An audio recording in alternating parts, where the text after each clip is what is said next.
அகிலம் நியூஸ் நேயர்களுக்கு வணக்கம். இன்றைய இரவு நேர பிரதான செய்திகள். முதலில் தலைப்புச் செய்திகள். நோய் பரவும் அபாயம், கல்வி அமைச்சு விடுத்துள்ள முக்கிய அறிவிப்பு. விவசாயிகளுக்கு மகிழ்ச்சி தகவல், வங்கிகளுக்கு வரப்போகும் பணம். உப்புக்கு அதிகபட்ச சில்லறை விலை, அரசாங்கம் விடுத்த எச்சரிக்கை. வயோதிப பெண்ணின் உயிரை பறித்த சந்தேக நபர்கள் வீடு புகுந்து நடத்தப்பட்ட கொடூரம். 7.5 மணி நேர வாக்குமூலம், சற்று முன்னர் வெளியேறிய சசீந்திர ராஜபக்ச. நாட்டில் அதிகரிக்கும் டெங்கு நோய், தொடர்ந்து உயரும் பலி எண்ணிக்கை. சிறுவர் இல்லத்தில் உணவு ஒவ்வாமை, 2 மருத்துவமனையில்.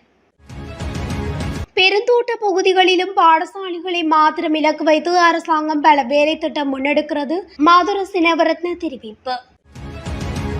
தமிழ் பிரதேசத்தில் 18 வயது மாணவி மரணம், துயரத்தில் உறவுகள். தொடர்பென விரிவான செய்திகள். காலநிலை மாற்றம் தொடர்பில் அனைத்து மாகாண கல்வி படிப்பாளர்கள், வலய கல்வி படிப்பாளர்கள் மற்றும் பிற அதிகாரிகளும் வெளியிடப்பட்ட அறிவுறுத்தல்களை பின்பற்றுமாறு கல்வி அமைச்சு ஒரு அறிக்கையை வெளியிட்டுள்ளது. முன்னர் வெளியிடப்பட்ட 2010, 2022 மற்றும் 30/2017 சுற்றறிக்கைகள் மற்றும் அறிவுறுத்தல்களுக்கு மேலதிகமாக மாணவர்கள் மற்றும் கல்விசாரா ஊழியர்களின் உடல்நலம் மற்றும் பாதுகாப்பிற்காக எடுக்க வேண்டிய நடவடிக்கைகள் மற்றும் பின்பற்ற வேண்டிய வழிமுறைகள் வெளியிடப்பட்டுள்ளன. மழைக்காலம் தொடங்குவதால் நாடு முழுவதும் டெங்கு மற்றும் பல நோய்கள் பரவும் அபாயம் அதிகமாக இருப்பதால் பாடசாலை சூழல் கொசுக்களில் இருந்து பாதுகாப்பாக இருப்பதை உறுதி செய்வதற்காக இந்த அறிவிப்பு வெளியிடப்பட்டுள்ளது. மேலும் மாகாணத்தில் உள்ள அனைத்து அரசு மற்றும் அரசு அங்கீகாரம் பெற்ற தனியார் பாடசாலை அதிபர்கள், பிரிவினாக்களின் அதிபர்கள், தேசிய கல்வியியல் கல்லூரிகளின் பீடாதிபதிகள் மற்றும் பிற கல்வி நிலையங்கள் மற்றும் அலுவலகங்களின் தலைவர்களுக்கு இதன் மூலம் அறிவிக்கப்படுகிறது என்றும் அந்த அறிக்கையில் குறிப்பிடப்பட்டுள்ளது. மே 31, 2025 வரை நாட்டின் பல்வேறு பகுதிகளில் இருந்து பதிவான டெங்கு நோயாளிகளில் அதிக சதவீதம் 5 முதல் 19 வயதுக்குட்பட்ட பாடசாலை மாணவர்கள் என்று சுகாதாரத்துறைகளுக்கு தெரிவிக்கப்பட்டுள்ளதாகவும் அந்த அறிக்கையில் தெரிவிக்கப்பட்டுள்ளது.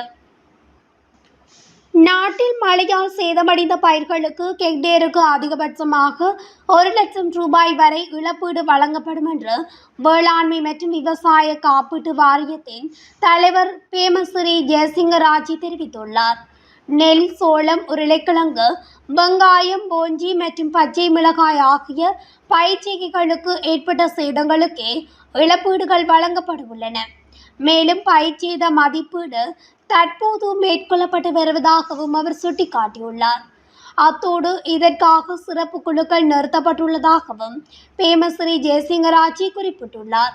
மேலும் விவசாயிகள் தங்கள் பயிர்ச்சேதம் குறித்து விவசாய மற்றும் விவசாயிகள் காப்பீட்டு சபையின் 1918 என்ற தொலைபேசி இலக்கத்துடன் தொடர்பு கொண்டு தகவல்களை வழங்க முடியும் எனவும் அறிவிக்கப்பட்டுள்ளது. விலைகளை உயர்த்த முயற்சிகள் தொடர்ந்தால் வாரத்திற்குள் உப்புக்கு அதிகபட்ச சில்லறை விலையை அறிமுகப்படுத்த அரசாங்கம் கட்டாயப்படுத்தப்படும் என்று வர்த்தக அமைச்சர் வசந்த சமரசிங்க தெரிவித்துள்ளார். ஊடக சந்திப்பு ஒன்றில் பேசிய போது அமைச்சர் சமரசிங்க இதனை குறிப்பிட்டுள்ளார். அத்தோடு உப்பு இறக்குமதியை அனுமதிக்கும் முடிவு உள்நாட்டு பற்றாக்குறையை நிவர்த்தி செய்வதற்காக மட்டுமே எடுக்கப்பட்டதாகவும் இறக்குமதியாளர்களின் லாபம் ஈட்டுவதற்கு அல்ல என்றும் அவர் வலியுறுத்தினார். இறக்குமதி செய்யப்படும் 1 கிலோ உப்பு 40% அரசாங்க வரி உட்பட 77 ஆகும் என்று அவர் குறிப்பிட்டுள்ளார். அதன் விலை கிலோவுக்கு 80 ரூபாய் என்று வைத்துக் கொள்வோம். பின்னர் மொத்த வியாபாரிகள் நியாயமான லாப வரம்பை 10, 20 அல்லது 30 தக்க வைத்துக் கொள்ளலாம் எனவும், ஆனால் அதற்கு மேலில்லை என்றும் அமைச்சர் குறிப்பிட்டுள்ளார்.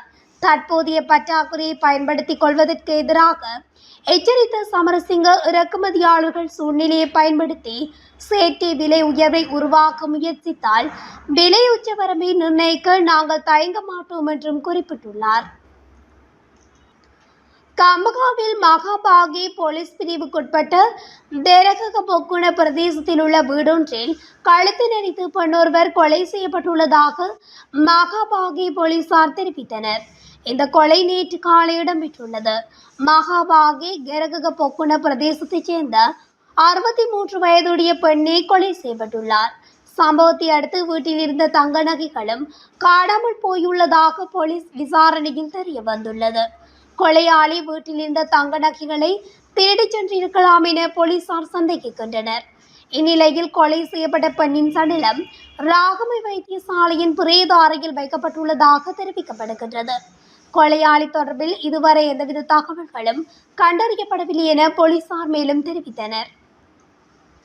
இன்று காலை லஞ்ச ஒழிப்பு ஆணைக்குழுவில் வாக்குமூலம் அளித்து முன்னிலையான முன்னாள் ராஜாங்க அமைச்சர் சசீந்திர ராஜபக்ச அங்கிருந்து வெளியேறியுள்ளார். லஞ்ச ஒழிப்பு ஆணைக்குழு சசீந்திர ராஜபக்சவிடம் சுமார் 7.5 மணி நேரம் வாக்குமூலங்களை பதிவு செய்துள்ளதாக தெரிவிக்கப்படுகிறது.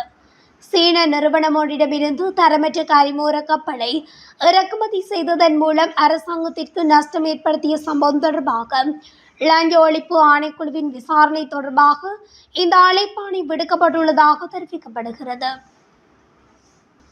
நாட்டில் இந்த ஆண்டு இதுவரை 24,180 டெங்கு நோயாளிகள் பதிவாகியுள்ளதாகவும் 13 பேர் உயிரிழந்துள்ளதாகவும் தேசிய டெங்கு கட்டுப்பாட்டு பிரிவு தெரிவித்துள்ளது.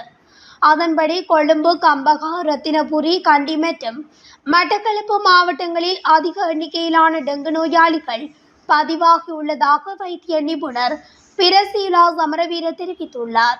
நாட்டில் டெங்கு பரவலில் விரைவான அதிகரிப்பு காணப்படவில்லை என்றாலும் இடைவிடாத மழையுடன் டெங்கு கொசுக்கள் இனப்பெருக்கம் செய்யக்கூடிய இடங்களில் அதிகரிப்பு காரணமாக பதிவான நோயாளிகளின் எண்ணிக்கையில் அதிகரிப்பு எதிர்பார்க்கப்படலாம் என்றும் அவர் குறிப்பிட்டுள்ளார். பண்டாரவளை சிறுவர் இல்லத்தில் பராமரிப்பில் இருந்த 2 குழந்தைகள் உணவு சாப்பிட்ட பிறகு ஏற்பட்ட ஒவ்வாமை காரணமாக மருத்துவமனையில் வியாழக்கிழமை அனுமதிக்கப்பட்டதாக பண்டாரவளை போலீசார் தெரிவித்தனர்.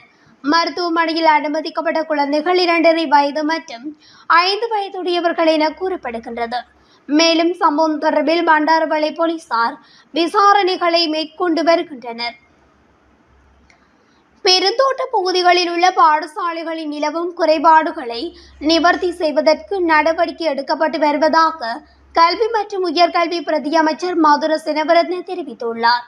நாடாளுமன்ற உறுப்பினர் தனுஷ்க ரங்கநாத் நாடாளுமன்றத்தில் எழுப்பிய கேள்விகளுக்கு பதிலளிக்கும் போதே அவர் இதனை குறிப்பிட்டுள்ளார். பெருந்தோட்ட பகுதிகளில் பெரும்பாலும் ஆசிரியர் மற்றும் பௌதிக வளங்களுக்கான பற்றாக்குறை அதிகமாக உள்ளமை அவதானிக்கப்பட்டுள்ளது. இந்தியாவின் 600 மில்லியன் நிதியுதவியில் விசேடமாக பெருந்தோட்ட பகுதிகளில் உள்ள பாடசாலைகளுக்கு பல வேலை திட்டங்கள் முன்னெடுக்கப்பட உள்ளன.